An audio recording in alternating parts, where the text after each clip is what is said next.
Hello नमस्कार दोस्तों, स्वागत है आपका आज के मुख्य समाचारों में। दोस्तों यहां पर आपको देखने को मिलेंगी सुबह से लेकर शाम तक की तमाम बड़ी खबरें, मुख्य समाचार, ब्रेकिंग न्यूज अपडेट्स के रूप में। तो दोस्तों आप सभी लोगों से रिक्वेस्ट है इस वीडियो को ज्यादा से ज्यादा लाइक और शेयर करें।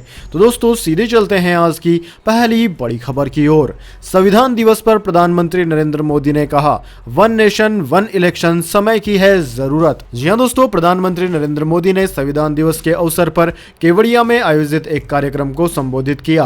इस दौरान प्रधानमंत्री मोदी ने मुंबई हमले में शहीद हुए लोगों को श्रद्धांजलि दी और कहा कि हम वो जख्म कभी नहीं भूल सकते। दोस्तों प्रधानमंत्री नरेंद्र मोदी ने साथ ही कहा कि साल 2008 में पाकिस्तान से आए आतंकवादियों ने मुंबई पर धावा बोला था। इस हमले में कई लोगों की जान चली गई थी। पीएम मोदी ने कहा कि आज का भारत नई नीति रीत के साथ आतंकवाद का सामना कर रहा है। प्रधानमंत्री मोदी ने साथ ही कहा कि वन नेशन वन इलेक्शन आज भारत की जरूरत है। देश में हर कुछ महीने में कहीं ना कहीं चुनाव हो रहे होते हैं, ऐसे में इस पर मंथन शुरू हो जाना चाहिए। इसके बाद दोस्तों अगली बड़ी खबर, पीडीपी को एक और लगा झटका, पार्टी के इन वरिष्ठ नेताओं ने दिया एक साथ इस्तीफा। जी हां दोस्तों, जम्मू कश्मीर में गुपकार गठबंधन को लेकर सियासी हलचल तेज है। पूर्व मुख्यमंत्री महबूबा मुफ्ती की पार्टी पीपुल्स डेमोक्रेटिक पार्टी को जम्मू संभाग में बड़ा झटका लगा है। पीडीपी के 3 बड़े नेताओं ने इस्तीफा दे दिया। इस्तीफा देने वालों में पीडीपी नेता धमन मसीन, फलेल सिंह और प्रीतिम कोटवाल शामिल है। भसीन और फलेल सिंह पार्टी के संस्थापक सदस्य थे और मुफ्ती मोहम्मद सैयद के करीबी थे। तीनों ने पार्टी से इस्तीफा देते हुए एक पत्र भी लिखा, जिसमें कहा गया है कि सांप्रदायिक तत्वों ने पार्टी को हाईजैक कर लिया है। ऐसे में हमारे पास पार्टी को छोड़ने के अलावा दूसरा कोई विकल्प नहीं बचता। पत्र में कहा गया है कि हमने अपना राजनीतिक भविष्य दांव पर लगाते हुए पीडीपी की स्थापना के पहले दिन भ्रष्ट और वंशवादी नेशनल कॉन्फ्रेंस का अल्टरनेटिव सेकुलर विकल्प देने के उद्देश्य से पार्टी ज्वाइन की। दिवंगत मुफ्ती मोहम्मद सैयद का भी विजन यही था, लेकिन उनके एजेंडे को त्याग दिया गया और पीडीपी नेशनल कॉन्फ्रेंस की बी टीम बन गई है। इसके बाद दोस्तों अगली बड़ी खबर, घूसखोरी में टॉप पर पहुंचा भारत, पुलिस भी है सबसे ज्यादा भ्रष्ट, सांसद भी नहीं है पीछे, सर्वे में हुआ बड़ा खुलासा। जी हां दोस्तों, भ्रष्टाचार किसी भी देश की तरक्की में सबसे बड़ी बाधा है। भ्रष्टाचार के कई अलग अलग रास्ते हैं, इनमें सबसे बड़ा रास्ता घूसखोरी है। तमाम सरकारें समय समय पर भ्रष्टाचार पर करारा प्रहार करने के दावे करती है, लेकिन देश की तरक्की में कैंसर से भी खतरनाक बीमारी घूसखोरी बन चुकी है, जो कि रुकने का नाम नहीं ले रही है। ऐसे में दोस्तों अगर आपको पता लगे कि देश घूसखोरी के मामले में नंबर 1 पर आ चुका है तो आप हैरान हो जाएंगे। दोस्तों भ्रष्टाचार पर काम करने वाली संस्था ट्रांसपेरेंसी इंटरनेशनल की बुधवार को जारी रिपोर्ट के मुताबिक घूसखोरी के मामले में भारत के लोग एशिया में नंबर 1 पर है। सरकारी दफ्तरों में काम करवाने के लिए भारत के लोग सबसे ज्यादा रिश्वत देते हैं। इस रिपोर्ट के मुताबिक एशिया में हर 5 में से 1 व्यक्ति ने रिश्वत दी है। रिपोर्ट के मुताबिक 39% भारतीय मानते हैं कि उन्होंने अपना काम करवाने के लिए रिश्वत दी है। वहीं दूसरे नंबर पर कंबोडिया आता है, यहां 37% और इंडोनेशिया में 30% लोगों को रिश्वत देनी पड़ती है। साथ ही दोस्तों रिपोर्ट में यह भी सामने आया है कि अन्य सरकारी दफ्तरों की तुलना में पुलिस सबसे ज्यादा घूसखोर है। सर्वे में शामिल लोगों में से 46% लोगों को पुलिस को कभी न कभी रिश्वत देनी पड़ी है। इतना ही नहीं, देश के सांसद भी इस मामले में पीछे नहीं है। 42% लोगों ने सांसदों को भी भ्रष्ट बताया है। 41% लोग मानते हैं कि सरकारी कर्मचारी भ्रष्ट हैं, तो कोर्ट में बैठे 20% जज भी भ्रष्ट हैं। वहीं दोस्तों दुनिया के सबसे ईमानदार देशों की बात की जाए तो एशिया का सबसे ईमानदार देश मालदीव है। दूसरा नंबर जापान का है। इसके अलावा दोस्तों दक्षिणी कोरिया, हांगकांग और ऑस्ट्रेलिया का नंबर भी ईमानदारों की लिस्ट में ऊपर आता है। इसके बाद दोस्तों अगली बड़ी खबर, मोदी सरकार उठाएगी इस महामारी वैक्सीन का पूरा खर्च, संकट के बीच राहत की है यह खबर। जी हां दोस्तों, इस महामारी के बढ़ते खौफ के बीच एक राहत भरी खबर आई है। दरअसल दोस्तों न्यूज एजेंसी राइटर्स के मुताबिक मोदी सरकार वैक्सीन टीकाकरण का पूरा खर्च उठा सकती है। इस संबंध में आम बजट में ऐलान किया जा सकता है। माना जा रहा है कि फरवरी के अंत से टीकाकरण भी शुरू हो सकता है। दोस्तों केंद्र सरकार इस महामारी के बढ़ते प्रकोप से चिंतित है और इसे नियंत्रण करने के लिए हर संभव प्रयास कर रही है। इसी क्रम में वैक्सीन टीकाकरण का पूरा खर्च उठाने की योजना भी तैयार की जा सकती है। बताया जा रहा है कि इस संबंध में सहमति बन गई है और बजट में इसकी घोषणा भी हो जाएगी। इसके बाद दोस्तों अगली बड़ी खबर, दिल्ली की ओर बढ़ रहे हैं किसान, सिंधु बॉर्डर पर रोका गया ट्रैफिक, भारी पुलिस बल तैनात, फार्मर प्रोटेस्ट। जी हां दोस्तों, केंद्र की मोदी सरकार के कृषि संशोधन कानून का विरोध करते हुए किसानों ने बड़ा गंभीर कदम उठाया है। आज दोस्तों पंजाब से दिल्ली तक हजारों किसानों के आने की संभावना है। उन्हें रोकने के लिए हरियाणा का बॉर्डर सील कर दिया गया है। साथ ही दोस्तों किसानों को रोकने के लिए वाटर कैनल का भी इस्तेमाल किया जा रहा है। इसके बाद दोस्तों अगली बड़ी खबर, ममता बनर्जी ने साधा अमित शाह पर निशाना, कहा अपने करियर में कभी नहीं देखा ऐसा गृह मंत्री।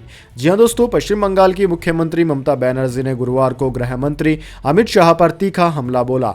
ममता ने हैरानी जताते हुए कहा कि देश की सीमा पर स्थिति ठीक नहीं होने के बावजूद केंद्रीय गृह मंत्री अमित शाह क्यों चुनाव में इतने व्यस्त हैं। ममता बनर्जी ने कहा कि उन्होंने अपने करियर में कभी भी ऐसा गृह मंत्री नहीं देखा। इसके साथ ही ममता बनर्जी ने बीजेपी को बाहरी लोगों की पार्टी बताते हुए कहा कि राज्य में उनका कोई स्थान नहीं है। तृणमूल कांग्रेस प्रमुख ने यह भी कहा कि वह बंगाल को कभी भी दंगा प्रभावित गुजरात नहीं बनने देगी। ममता बनर्जी ने एक प्रेस कॉन्फ्रेंस में कहा कि बंगाल में बाहरी लोगों के लिए कोई जगह नहीं है। जो लोग सिर्फ चुनाव के दौरान राज्य में आते हैं और राज्य की शांति को बाधित करने की कोशिश करते हैं, उनका कोई स्वागत नहीं है। इसके बाद दोस्तों अगली बड़ी खबर, बच्चों के खिलौने बनाने में उपयोग होने वाले फ्लेम रिटार्डेंट केमिकल से हो सकता है कैंसर। जी हां दोस्तों, अमेरिका के वैज्ञानिकों ने बच्चों की सुरक्षा को देखते हुए फ्लेम रिटार्डेंट के खतरों को ट्रैक किया है। वैज्ञानिकों का दावा है कि इससे कैंसर हो सकता है, लेकिन सवाल यह है दोस्तों कि दुनिया में मैन्युफैक्चरर्स इसका उपयोग बंद क्यों नहीं कर रहे। डॉक्टर हीथर स्टेपल कहती है कि जब वह अपने लैब से एक केमिकल के खतरों की स्टडी करके घर लौटी तो उन्हें एहसास हुआ कि यह उनके घर में भी पहुंच चुका है। स्टडी में पता चला कि यह खतरा पॉलिस्टर टनल के साथ भी है। पॉलिस्टर टनल बच्चों के खेलने और आराम करने का एक पाइपनुमा पॉलिस्टर का टेंट होता है। आजकल यह काफी चलन में है दोस्तों। इसमें उपयोग किया गया मटेरियल में फ्लेम रिटार्डेंट केमिकल होता है जो कि कैंसर जन्य है। इसके बाद दोस्तों अगली बड़ी खबर, केनरा बैंक समेत दर्जन भर बैंकों में 1200 करोड़ रुपए का फ्रॉड, सीबीआई ने फाइल की एफआईआर। जी हां दोस्तों, सीबीआई ने दिल्ली की अमीरा प्योर फ्रूट्स प्राइवेट लिमिटेड और उसके शीर्ष अधिकारियों के खिलाफ एफआईआर दर्ज की है। इसमें कंपनी के प्रमोटर करण चराना और प्रबंध निर्देशक राजेश अरोड़ा का भी नाम शामिल है। दोस्तों कंपनी व इसके अधिकारियों पर केनरा बैंक समेत दर्जन भर बैंकों पर 1200 करोड़ रुपए के फ्रॉड का मामला सामने आया है। केनरा बैंक की शिकायत पर सीबीआई ने एफआईआर दर्ज किया है और इसके बाद दिल्ली एनसीआर के 8 ठिकानों पर छापेमारी भी की है। दोस्तों एफआईआर में एमडी राजेश अरोड़ा, निर्देशक करण चनाना, अपर्णा पुरी और जवाहर कपूर, पूर्व निर्देशक अनीता डियांग और फाइनेंस हेड अक्षत श्रीवास्तव का नाम है। 27 साल पुरानी यह कंपनी बासमती समेत अन्य किस्म के चावल का निर्यात करती है, लेकिन इसका नाम अब बैंक फ्रॉड में आया है। अब दोस्तों इसके बाद में जान लेते हैं क्या है पूरी दुनिया और भारत में इस महामारी की स्थिति। तो सबसे पहले दोस्तों बात कर लेते हैं भारत की। तो दोस्तों भारत की बात की जाए तो भारत में इस वक्त तक इस महामारी के संक्रमितों का आंकड़ा 93 लाख को पार कर गया है, जबकि दोस्तों मौतों का आंकड़ा 1,35,000 के पार है। दोस्तों इस महामारी से सबसे ज्यादा प्रभावित राज्य महाराष्ट्र है, जहां पर 17,95,000 से ज्यादा संक्रमित मरीज अब तक सामने आ चुके हैं। इसके बाद में दोस्तों कर्नाटक, आंध्र प्रदेश, तमिलनाडु, केरला, दिल्ली, वेस्ट बंगाल, ओडिशा, तेलंगाना, राजस्थान, बिहार, छत्तीसगढ़ आदि राज्यों का नाम आता है। इसके बाद दोस्तों अब जान लेते हैं क्या है पूरी दुनिया में इस महामारी की स्थिति। लेकिन उससे पहले मेरी आपसे एक छोटी सी रिक्वेस्ट है, अगर दोस्तों आपको अभी तक हमारी न्यूज़ पसंद आई है तो इसे एक छोटा सा लाइक जरूर दे दें, और अगर आपको पसंद नहीं आई है तो बेशक आप डिसलाइक भी कर सकते हैं। लेकिन दोस्तों लाइक और डिसलाइक जरूर कीजिए, क्योंकि दोस्तों यही हमारी मेहनत का फल होता है और इसी से हमें पता चलता है कि आपको हमारी वीडियो पसंद आई है या नहीं। तो दोस्तों जल्दी से जान लेते हैं क्या है पूरी दुनिया के हालात। तो दोस्तों पूरी दुनिया की बात की जाए तो पूरी दुनिया में इस वक्त तक इस महामारी के संक्रमितों का आंकड़ा 6,04,20,000 को पार कर गया है, जबकि दोस्तों मौतों का आंकड़ा 14,21,000 के पार है। दोस्तों इस महामारी से सबसे ज्यादा प्रभावित देश अमेरिका है, जहां पर 1,28,00,000 से ज्यादा संक्रमित मरीज अब तक सामने आ चुके हैं। दोस्तों दूसरा नंबर भारत का है, जबकि तीसरा नंबर ब्राजील का है। ब्राजील में 61,66,000 से ज्यादा संक्रमित मरीज अब तक सामने आ चुके हैं। दोस्तों इन तीनों देशों के बाद में France, Russia, Spain, United Kingdom, Italy, Argentina, Colombia, Mexico, Germany, Peru, Poland, Iran, South Africa आदि देशों का नाम आता है।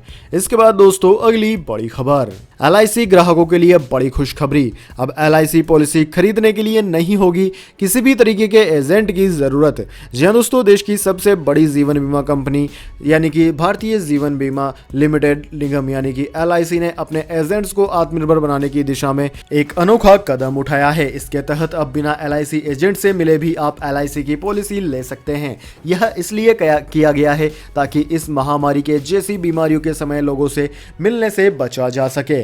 दरअसल दोस्तों, बीमा सेक्टर्स में इस तरह की यह अनोखी और पहली योजना है। LIC ने इसे आत्मनिर्भर agent new business digital application के नाम से लॉन्च किया है। इसे वीडियो कॉन्फ्रेंसिंग के जरिए LIC के चेयरमैन M कुमार ने वरिष्ठ अधिकारियों के साथ लॉन्च किया है। यह डिजिटल एप्लीकेशन एक ऐसा साधन है जिसके जरिए पेपरलेस जीवन बीमा पॉलिसी ले सकते हैं। इसमें एजेंट आपकी मदद करेगा। यह पेपरलेस KYC पर आधारित है जो आधार आधारित ऑथेंटिकेशन से पूरा होता है।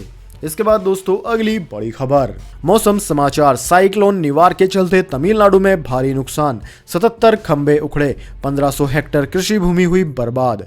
जी हाँ दोस्तों, तमिलनाडु के मुख्यमंत्री E.K. पलानीस्वामी ने गुरुवार को निवार चक्रवात के चलते हुए नुकसान के बारे में जानकारी दी। पलानीस्वामी ने कहा कि कंडालोर में 77 बिजली के खंभे उखड़ गए हैं जो कि साफ कर दिए गए हैं। मुख्यमंत्री ने बताया कि चक्रवात के चलते जिले में करीब 1500 हेक्टेयर की कृषि भूमि बर्बाद हो गई है। दोस्तों, पलानीस्वामी ने कहा कि हम चक्रवात के चलते हुए नुकसान का आकलन कर रहे हैं, उसके मुताबिक फंड जारी किए जाएंगे। पलानीस्वामी ने कहा कि कुडालोर में लगाए गए शिविरों में लगभग 52,000 लोग रुके हुए हैं। दरअसल दोस्तों, आपकी जानकारी के लिए बता दें, प्रचंड चक्रवात निवार तमिलनाडु के तट के ऊपर कमजोर होकर चक्रवाती तूफान में तब्दील हो गया तथा अभी यह और कमजोर होकर कम दबाव के क्षेत्र में तब्दील होगा। दोस्तों, भारतीय मौसम विज्ञान विभाग ने गुरुवार को अपने ट्विटर हैंडल पर कहा कि प्रचंड चक्रवाती तूफान निवार उत्तरी तमिलनाडु तट के ऊपर कमजोर होकर एक चक्रवाती तूफान में तब्दील हो गया।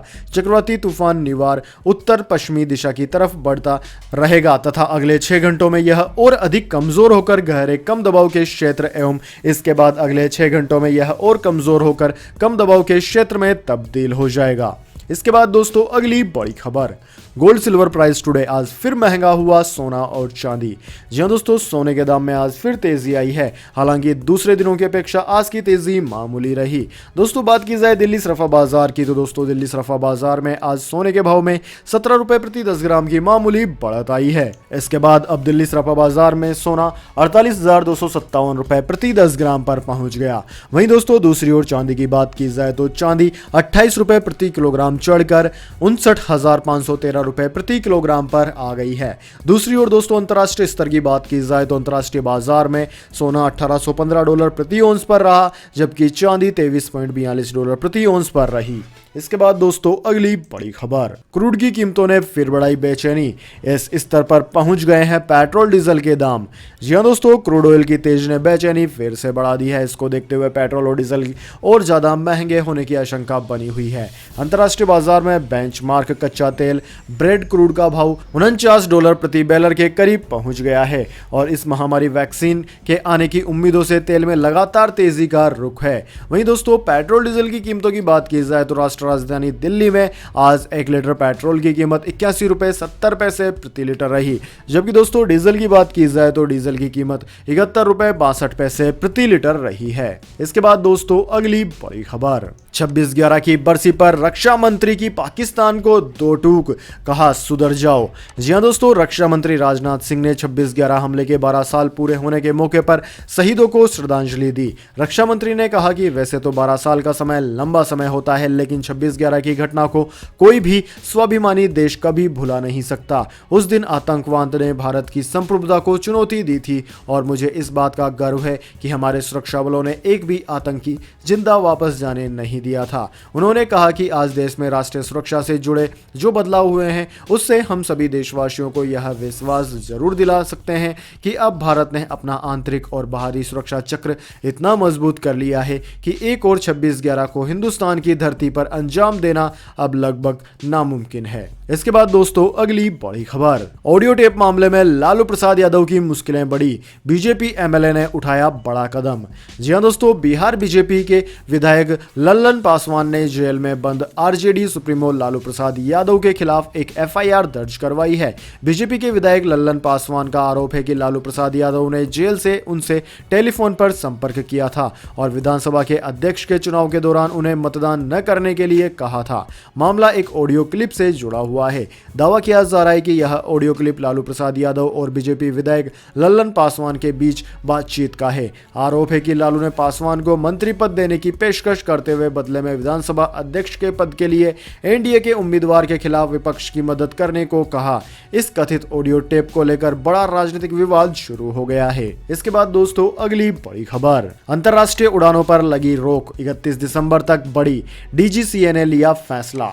जी हां दोस्तों, इस महामारी के संकट और देश में संक्रमण की दूसरी लहर के बीच डीजीसीए ने भारत में कमर्शियल अंतर्राष्ट्रीय उड़ानों पर रोक को 31 दिसंबर तक बढ़ा दिया है। अब इस फैसले के बाद देश में 31 दिसंबर तक न तो कोई व्यावसायिक अंतर्राष्ट्रीय उड़ान भारत से बाहर जाएगी और न ही दूसरे देश से स्वदेश आ सकेगी। हालांकि चुनिंदा फ्लाइट्स को मंजूरी पहले की तरह ही जारी रहेगी। यानी कि दोस्तों इस समावधि के दौरान भी वंदे भारत मिशन के तहत जारी विशेष उड़ानें पहले की तरह जारी रहेंगी। इससे पहले डायरेक्टर जनरल सिविल एविएशन ने इंटरनेशनल फ्लाइट्स पर रोक 30 नवंबर तक बढ़ाने का आदेश दिया था। इसके बाद दोस्तों अगली बड़ी खबर, नेशनल सिक्योरिटी का हवाला देकर यूएई ने पाकिस्तान को दिया झटका, इंडियंस को मिला फायदा। जी हां दोस्तों, इस महामारी ने पूरी दुनिया को बदल कर रख दिया है। न सिर्फ ग्लोबल जियोपॉलिटिक्स और डिप्लोमेसी को बदला है बल्कि कई देशों को कुछ ऐसे फैसले लेने में आसानी भी कर दी है जो वे सामान्य परिस्थितियों में नहीं कर सकते थे। ऐसा ही मामला यूएई का है, जहां यूएई सरकार ने पहले तो इस महामारी मामलों को देखते हुए फिर अंतर्राष्ट्रीय सुरक्षा के नाम पर पाकिस्तान को बहुत बड़ा झटका दिया है। दोस्तों यूएई ने राष्ट्रीय सुरक्षा मजबूत करने के बहाने से पाकिस्तान समेत 13 देशों के नागरिकों को यूएई में एंट्री नहीं दी है और वर्क वीजा भी जारी करना बंद कर दिया है। इनमें पाकिस्तान, सीरिया, यमन जैसे युद्ध में उलझे हुए देश भी शामिल हैं। दोस्तों यूएई ने अस्थायी तौर पर यह रोक लगाई है, लेकिन माना जा रहा है कि इससे पाकिस्तान की एक बड़ी आबादी को मुश्किलें झेलनी पड़ेंगी, क्योंकि पाकिस्तान से बड़ी संख्या में लोग यूएई रोजी रोटी कमाने के लिए जाते रहे हैं और वो बड़ी मात्रा में विदेशी मुद्रा भी पाकिस्तान भेजते हैं। दोस्तों इस लिस्ट में सोमालिया, इराक, तुर्की का भी नाम शामिल है। इस लिस्ट में ऐसे देशों के नाम ज्यादा हैं जो सऊदी गुट का विरोध करते हैं, जैसे कि खासकर तुर्की। पाकिस्तान सरकार के एक अधिकारी ने बताया कि यूएई ने शुरू में तो इस महामारी का बहाना लेकर यह कदम उठाया था, लेकिन अब मामला साफ हो चुका है। हालांकि सरकार ने कहा है कि वो यूएई के सामने पूरे मामले को उठाएगी। तो दोस्तों यह थी आज की तमाम बड़ी खबरें। इसके बाद दोस्तों बारी आती है आज के माइंड क्यूज क्वेश्चन की। जी हाँ दोस्तों, एक आसान से सवाल का जवाब देकर आप जीत सकते हैं एक अमेजिंग सरप्राइज गिफ्ट हमारे यूट्यूब चैनल की ओर से। तो दोस्तों आज का सवाल आपकी स्क्रीन पर आ चुका है। दोस्तों आपको बताना है भारत के झंडे में स्थित अशोक चक्र में कितनी तीलियां होती है। जी हाँ दोस्तों, अगर आप जानते हैं इस सवाल का जवाब तो जल्दी से कमेंट बॉक्स में लिख दीजिए। अगर दोस्तों आपका जवाब होता है एकदम सही और आप चुने जाते हैं लक्की विजेता के रूप में, तो आपको मिल सकता है एक अमेजिंग सरप्राइज गिफ्ट हमारे यूट्यूब चैनल की ओर से। तो दोस्तों जल्दी से अपना उत्तर कमेंट बॉक्स में लिख दीजिए, वीडियो को लाइक कर लीजिए और चैनल को सब्सक्राइब करके बेल आइकन भी दबा लीजिए। धन्यवाद। वंदे मातरम। जय हिंद, जय भारत।